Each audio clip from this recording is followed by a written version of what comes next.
Welcome everyone to the current session of GST. I hope you all are doing great.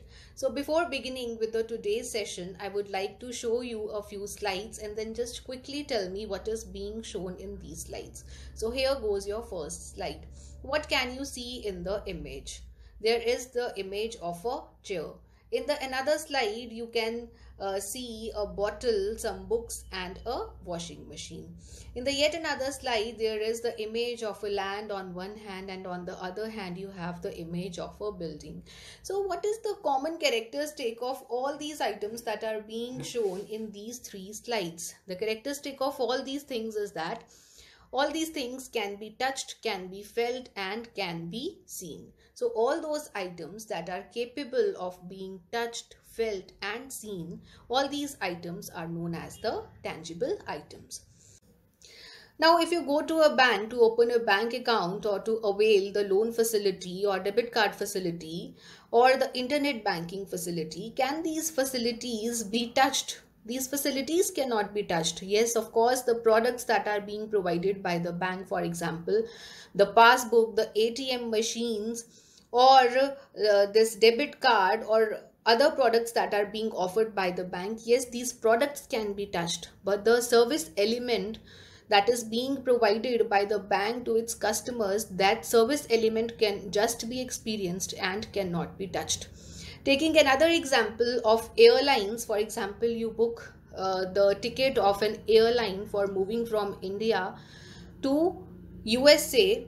Can the services of the airlines be touched? No, the services can just be experienced. For example, you go to a salon to get a haircut done, or girls go to salon for a regular hair spa or body spa. So can the services provided by the salon be touched? No, they can just be experienced. So all these services, all these products that are being offered by various entities to its customers, which has an element of intangibility in it, all these items come under the definition of intangible items. Another thing that comes under intangible items is your IPRs, the intellectual property rights, which are this copyrights or trademarks. All these things, all these IPRs also come under the scope of intangible items.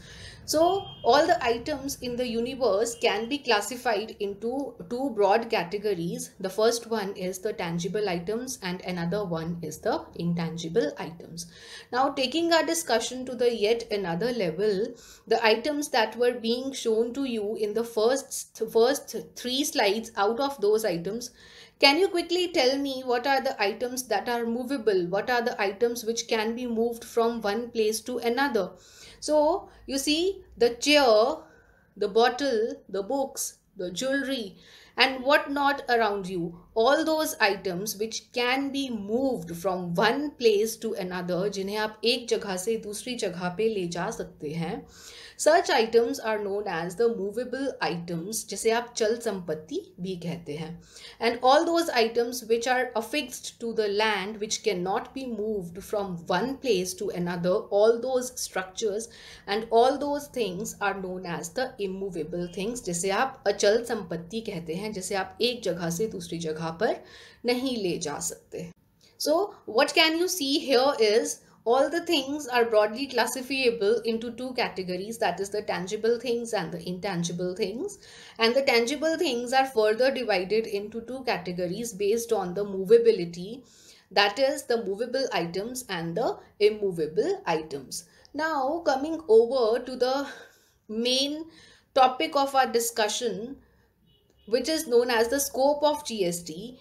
What all comes under GST? Now, what is GST? GST is goods and service tax. So it is a tax that is leviable on goods and services. So if you want to see that whether GST is levied on goods or services, you have to first know the meaning of goods and services. So what are goods?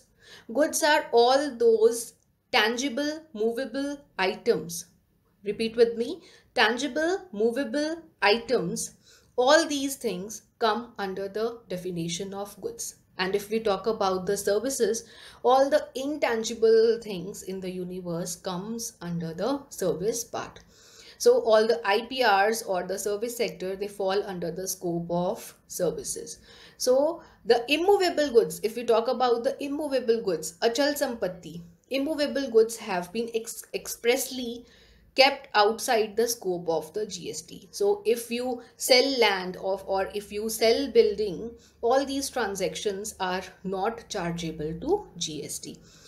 So to know whether a product or a service is leviable to GST, you have to first see whether it falls under the definition of goods and services or not. So, winding up with the discussion, I would like you to take a pen and a paper and just draw two columns. On the one side, just jot down some items that you consider to be movable, tangible things. And on the other side, just jot down few items that you consider to be intangible or the service items. So with this, our current session gets over. I invite you people for the queries. Thank you so much.